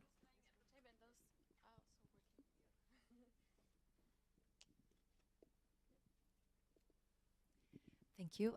Santa Falasca from the International Center for Transitional Justice. I would like to thank all the speakers for their presentations. And I would like to ask what have been in your experiences the specificities of applying a rights-based approach to human rights and democracy projects? Thanks. Is the question specifically targeted to one of the speakers, or?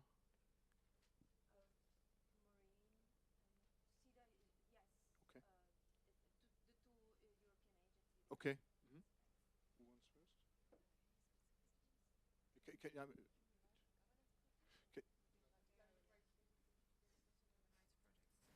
Okay. Yeah. To specific human rights projects, right? Yeah. Okay. Thanks. I can start. It's a good question because sometimes colleagues and partners working within the area of human rights and democracy think that they apply a human rights-based approach, but they don't.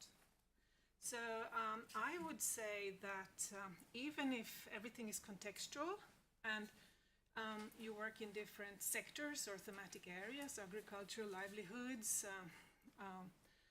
human rights, a broader human rights program, I would say that it's equally important for you to go through the same checklist, so to speak. You have to understand who the rights holders and the duty bearers are, even if you kind of take that for granted because it's a human rights program. You have to understand, you have to think in terms of non-discrimination. Who are the rights holders? Who are actually the most marginalized and discriminated in this program or in this context, and why? You have to think in terms, or at least we emphasize the principle of transparency. What are the problems regarding transparency? What is needed for the rights holders to engage in, as far as information is concerned, to engage in meaningful participation, because unless you have information, participation doesn't become very meaningful. And how can you hold, who are the duty bearers, and how can you as a right holder hold duty bearers to account? So I think you have to go through this, you know, even if you work within the human rights or justice sector, transitional justice. So that's a bit of a general reply, but.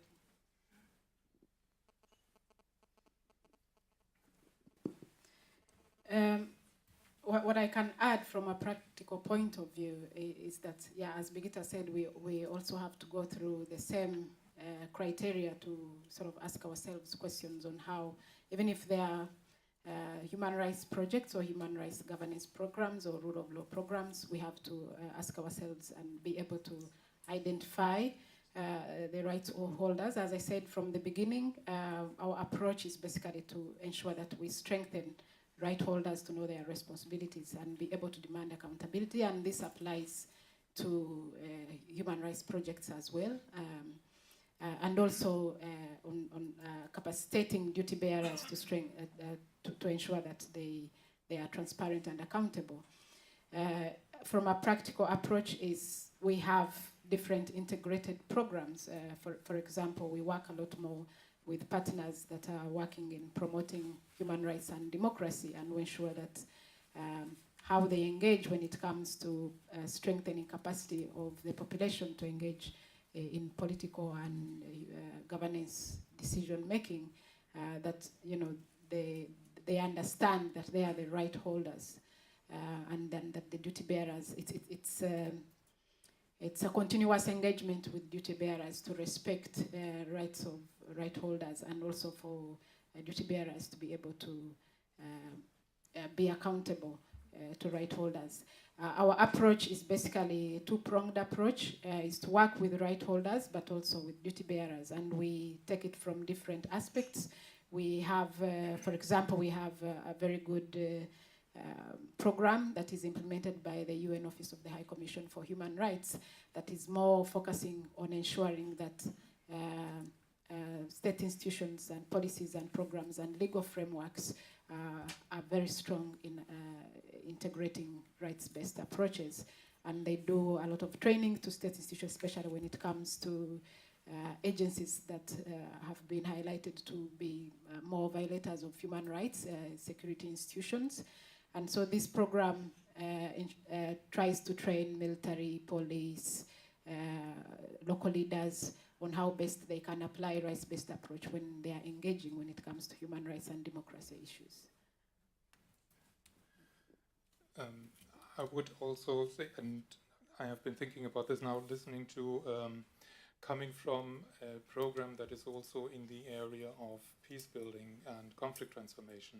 We do have also one concept that's called do no harm. So I was thinking all along, I mean, of course, applying do no harm in whatever development project is part also of what we do, and how much that relates also to the rights-based approach. Because since I have presented the case of us focusing in the program very much on the rights of indigenous peoples, that has been also sometimes criticized, that we do forget the smallholder farmers that are also living in these areas. So how to combine this? And our answer was not, I would say, a rights-based approach, but a do no harm approach in order to be more inclusive. Just to see, how many questions do we have left, just for my calculation? 3, that means 3 short questions and then also 3 short answers, please. Yes, hello, Gregor Kuppan, founding member of the Federation of ACP Press Clubs. I have a question on the field. Do you experience that there, because of the high standards, there's actually a reduction of the European influence, in the sense that government and regional decision makers are more looking for alternative fundings, whether they come from China or Latin America or India, which are less tied to these very high standards? Thank you.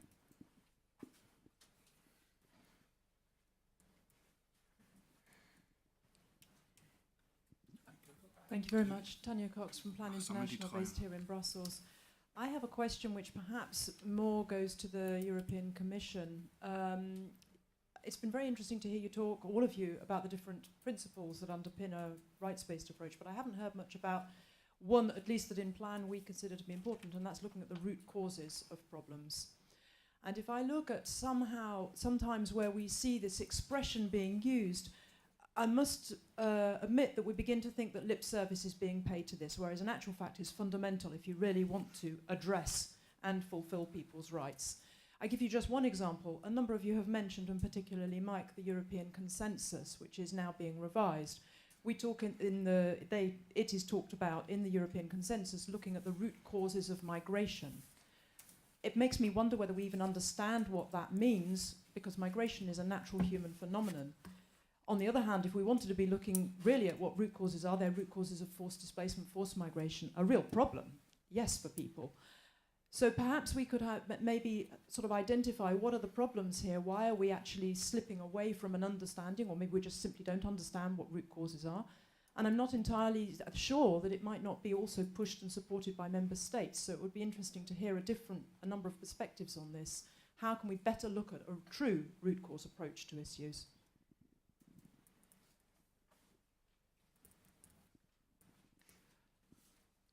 I just continue. Eric Bohm, I work in the Commission in DEVCO in a unit which has nothing to do directly with right-based approach, but we're working together actually on trying to make sure that in infrastructure, water, cities, we integrate more systematically and hopefully not in a lip service way a right-based approach. It was a pity you didn't have enough time to complete your presentation. I'm addressing myself, and I'm sorry I don't remember your name, from Uganda. Because indeed, I'd like to come back to the point about do no harm. And also, I've just come back from 8 years in delegations in Zambia and Tanzania, not very far from Kampala. What I've experienced is that to really push forward such dimensions, you need to have champions, a head of delegation, an ambassador, a few member states, and here we have those which are usually the usual suspects when it comes to promoting a right-based approach, as we've heard. But you need also to work really closely with your political colleagues in terms of understanding the realities, in terms of understanding from also a political economy lens what you're dealing with. We're always working in very sensitive environments. I'm not going to talk about Uganda, but both Zambia and Tanzania were particularly tricky when it came to issues pertaining to human rights. And as development practitioners, if we don't effectively team up with our colleagues who address the more political dimension, frankly, we are encountering tremendous difficulty. So I'd like to hear a little more in a few words from you, or how you see that linkage with the more political colleagues in your respective governments.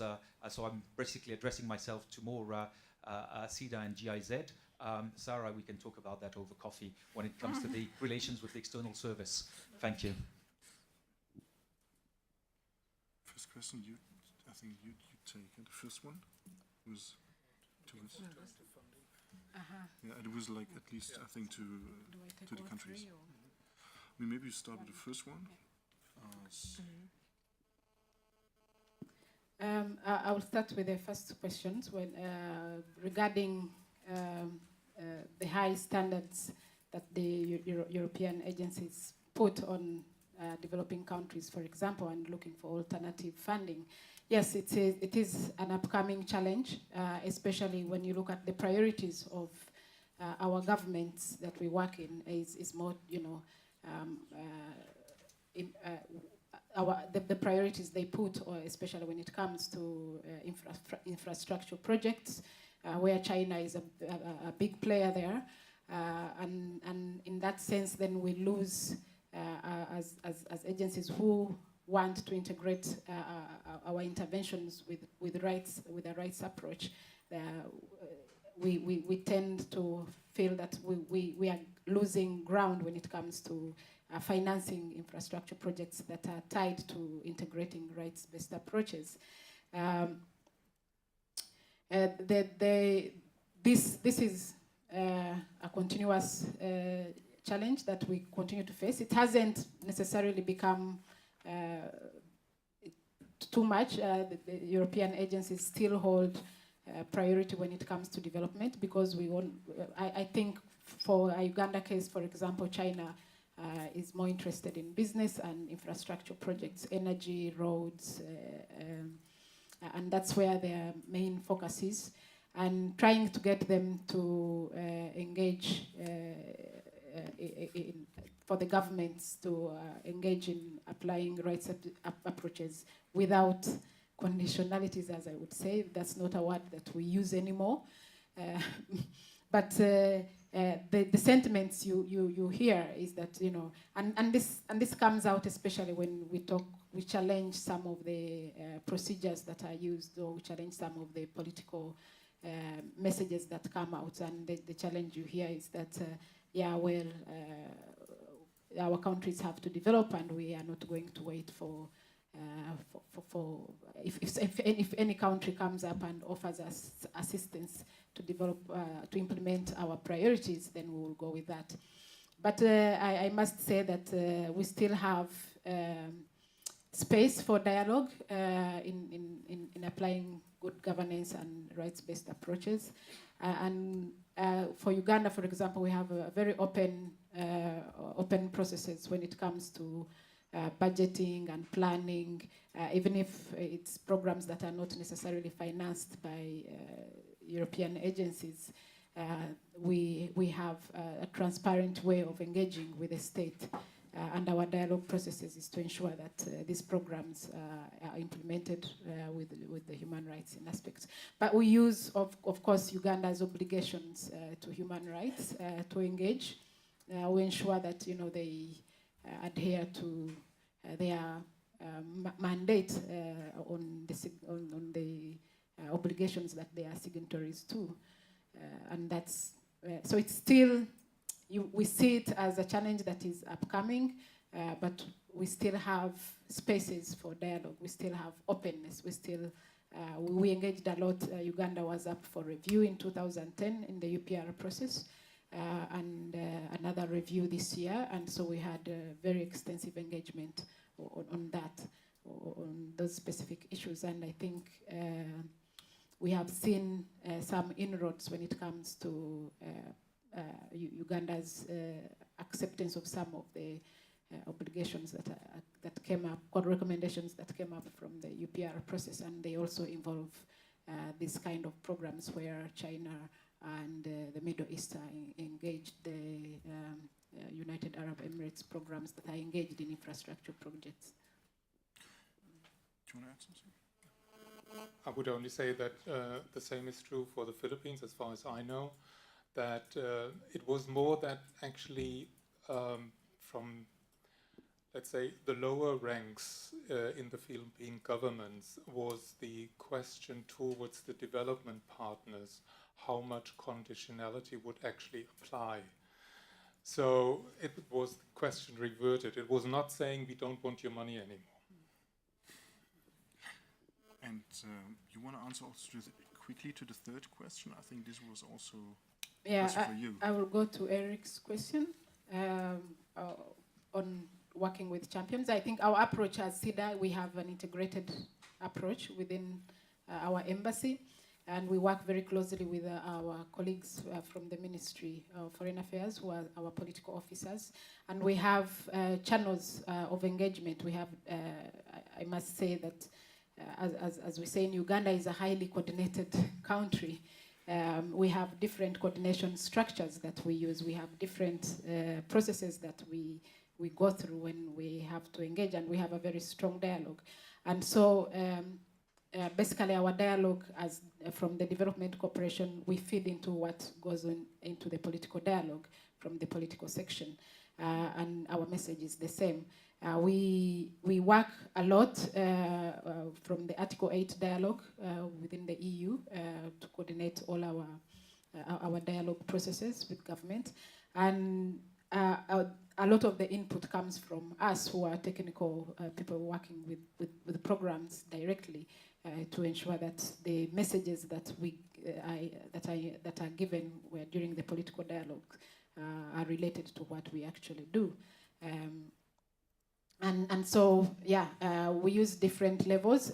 We have dialogue at technical level when it comes to engaging on technical level, and we have dialogue at political level, ambassadors, and they are champions, and we use them as champions for dialogue, and they have access, and we try to integrate to have a holistic approach when it comes to political dialogue.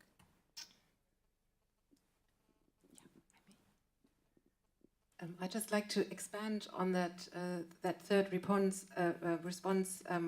with regard to not the policy dialogue, but linking up economic, social and cultural rights with civil and political rights. I think that's absolutely fundamental, this holistic approach to, for example, a rural development or food security program, where your directly applicable human rights standards relate to the right to food or perhaps water, and then further on education, etc. But in order to have the space where rights holders and state actors can interact and enter into dialogue, and where rights holders use their articulacy to voice their concerns or their ideas, you need civil and political rights and freedoms, so freedom of expression, association, assembly, guaranteed and secured. And this is where a context analysis comes in, because if that space is restricted, which is the case in many countries that we're working with at the moment, then that has to have an impact on how you how you program your work, and support to civil society organizations as mediators between programs and your target groups, that actually strengthen that articulacy is also an integral part of the human rights-based approach, and something that I consider very fundamental. And how people then voice their concerns, that might be, for example, in Asia, might indeed be very different. They might call this, I claim my rights, they might call this, I negotiate with the government. There might indeed be different approaches to naming this kind of dialogue. But I think what is at the substance, that people want to voice their concerns and enter into dialogue, that's identical. Thanks a lot. And the final question on the root causes goes to Sara. Yes, I think there's a kind of misunderstanding, because I never said that rights-based approach to development would be the key to find the root cause. I mean, to solve all the root causes to poverty and forced displacement and human rights violations. For me, it's rather the key to make sure that our development cooperation projects are effective. And really, I think that, I mean, as part of our policy level work, we also made sure that in the international agenda on aid effectiveness, we also have had the rights-based approach to development recognized as a principle of aid effectiveness.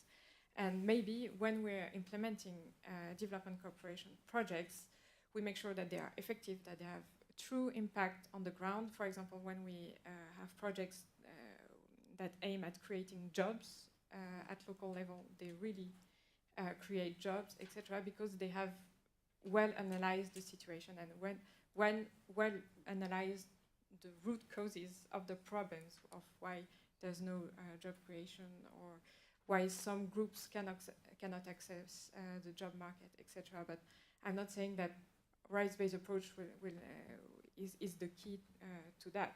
And the same to, and when we look at migration per se, and in all its variety, because of, as you say, migration is a natural phenomenon, and there are, I mean, between forced displacement to brain drain, we have all the nuances of migration. But when we implement projects, development cooperation projects in the field of migration, just as in the field of human rights and democracy, we also have to apply a rights-based approach and make sure that the rights of the persons concerned, be they migrants, refugees, asylum seekers, etc., are respected. But I mean, it's a kind of humble stance. I mean, we're just trying to tell colleagues that this methodology exists, the human rights framework exists, and in whatever projects they're doing, really they should use it to make it more effective. And then this is the rights-based approach to development cooperation. Development cooperation is only one of the tools that the EU has in its toolbox in external action to also work on human rights, democracy, migration, etc. I mean, political dialogue is also very much important. In the EU Action Plan on Democracy and Human Rights, we also foresee in the future to apply a rights-based approach to other policy areas, wider than development cooperation. So there are also other agendas to be developed, other perspectives, but we start with development cooperation, and I think, I mean, we are on a good track because we receive positive feedback, and I think from what I heard today also on practical studies, practical case studies, practical projects on the ground, this is something that makes projects more effective. Thanks a lot. We still have the networking lunch to continue this and to go a little bit more into details. It's really, I mean, I have to say maybe some personal comment on that. It's not so easy being a moderator. You have to cut off people when it's getting really interesting. You run out of time, you can't do anything, and then you have to sum up a very complex discussion. It's impossible. I try very short, and then we really finish. I've seen, I'm very, also personally very attached by this. I have to say, a strong commitment from both the EU, but also the agencies here on the table, and not only commitment, but also really results. It's working on the ground. I think this is an important message. However, it's not so easy. There are things they have to be developed. It was mentioned, and probably another discussion over lunch would be monitoring evaluation. What does it need? You know, what would be the right way to go? And also capacity development is really crucial. I think this is some organization has to carry it through people, and that is something which is really attached to people, and you have to train and also get people on board. This is probably something we have to continue working on. For me, it was a pleasure to have you here. Thanks a lot for coming. Thanks a lot for staying a bit longer. Sorry for the delay.